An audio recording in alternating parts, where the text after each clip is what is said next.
Cette fois, je vais vous apporter des solutions en fonction de vos problématiques cheveux, si vous avez les cheveux gras, si vous avez les cheveux secs, des démangeaisons, un manque de volume ou encore trop de fourche. Je vous dis quels produits utiliser pour un petit budget et je me permets de vous donner quelques nouveaux petits conseils. Donc sur Instagram et sur YouTube, je vous ai posé une question très simple pour connaître bien évidemment vos problématiques capillaires et pouvoir vous aider. Concernant vos problématiques, ce qui revenait le plus, c'était le problème de cheveux gras, les démangeaisons, les dermatites atopiques, manque de volume, cheveux qui se cassent aussi, abîmés par le lisseur, par la chaleur en général, des cheveux fins aussi, des cheveux secs, ternes et fragiles. Donc en ce qui concerne les solutions, je vais vous parler de certains produits qui pourront vous aider. Et il y aura aussi une petite recette fait maison que je vous laisse découvrir dans cette vidéo. Je commence cette vidéo avec des conseils pour les cheveux secs, ternes, cassants. Si vous avez les cheveux complètement déshydratés, que vous faites des colorations, des permanentes, ou tout simplement vous avez aussi les pointes fourchues, je vous conseille d'adopter la protéine de soie dans vos soins. C'est un actif cosmétique d'origine naturelle qui a des propriétés lissantes et gainantes pour nos cheveux. Pour les cheveux qui ont tendance à être ternes, ça va leur apporter vraiment beaucoup de brillance parce que quelques gouttes de ce produit dans votre shampoing, après shampoing ou votre masque, ça permet à vos cheveux de garder leur hydratation naturelle. Donc par exemple, si vous mettez votre après shampoing et que vous mettez une noisette au creux de votre main,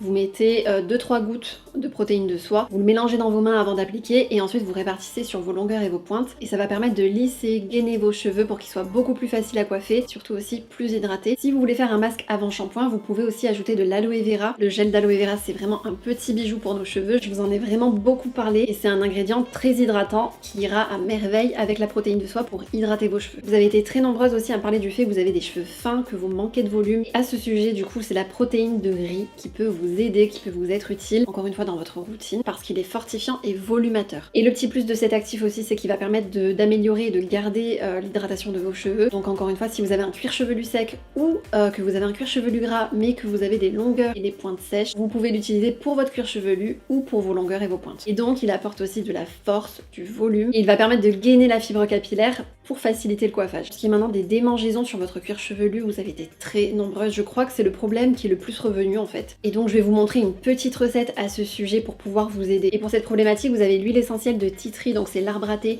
qui peut vraiment vous aider à calmer ce problème. Elle est purifiante, très douce, tonique, apaisante et protectrice. Et le combo parfait, c'est avec l'huile végétale lentisque de Kabylie qui apaise, répare, calme les irritations, donc va calmer aussi vos démangeaisons parce que c'est une huile végétale qui est riche en actifs décongestionnants. Mais cette huile, elle marche très bien aussi si vous avez vraiment des cheveux en manque de tonus et des pellicules aussi, ça j'y reviendrai plus tard d'ailleurs. Donc cette huile végétale, on va l'utiliser pour faire un masque avant shampoing. Si vous avez une huile antipelliculaire, vous pouvez aussi la rajouter dans cette huile. D'ailleurs, pour faire un antipelliculaire, vous pouvez l'associer aux huiles végétales de Nigel, c'est le combo parfait. Donc je vais vous montrer maintenant une recette anti-démangeaison avec 3 produits. On va utiliser l'huile essentielle d'arbre à thé, l'huile végétale de lentisque de Kabylie et du gel d'aloe vera qui est très hydratant, régénérant et apaisant et qui nous permet de faire une bonne base pour ce masque. Donc vous prenez un petit bol et premier ingrédient qu'on va mettre, c'est une cuillère à soupe de gel d'aloe vera. Ensuite, on vient mettre une demi-cuillère à café de lentisque de Kabylie. Et pour finir, on vient mettre 5 gouttes d'huile essentielle tea tree. La recette que je vous montre, c'est vraiment pour une utilisation. Donc vous n'aurez pas à la garder au frigo ou quoi que ce soit. Donc il n'y a pas plus simple, c'est une recette qui est pas trop onéreuse. Et surtout avec ces ingrédients, vous allez en avoir pour un bout de temps. Une fois que vous avez créé votre masque, il suffit d'en prendre dans vos doigts et de venir frictionner votre cuir chevelu et de calmer, d'apaiser vos démangeaisons. Donc il ne faut pas trop frotter pour ne pas irriter votre cuir chevelu. Et ensuite, vous laissez poser à peu près 30 minutes. Pour celles et ceux qui se le demandent, l'odeur est un peu forte, mais une fois que vous faites votre shampoing,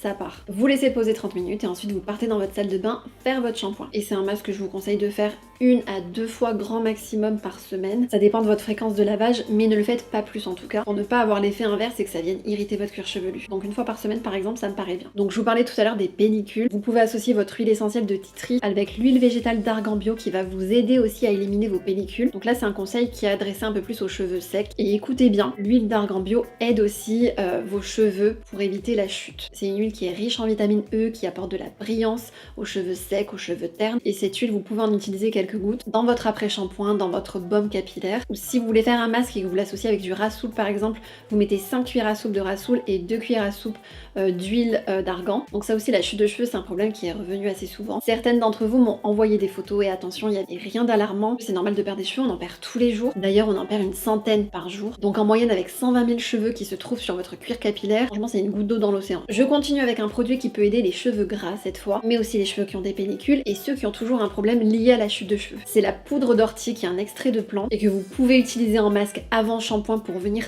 tonifier votre cuir chevelu, et pour les cheveux gras qui va vous permettre de réguler le sébum. Donc j'espère en tout cas que ces solutions pourront répondre à vos problématiques. Si vous voulez voir par exemple une vidéo avec les choses à faire et à ne pas faire pour les cheveux secs, pour les cheveux gras, pour les cheveux qui ont tendance à avoir des pellicules, voilà, que je vous apporte un peu mes nouveaux conseils à ce sujet, bah n'hésitez pas à me le dire dans les commentaires et je me ferai un plaisir de vous aider. En attendant, n'hésitez pas à me suivre sur mes réseaux et on se retrouve très vite sur ma chaîne YouTube pour une nouvelle vidéo conseil.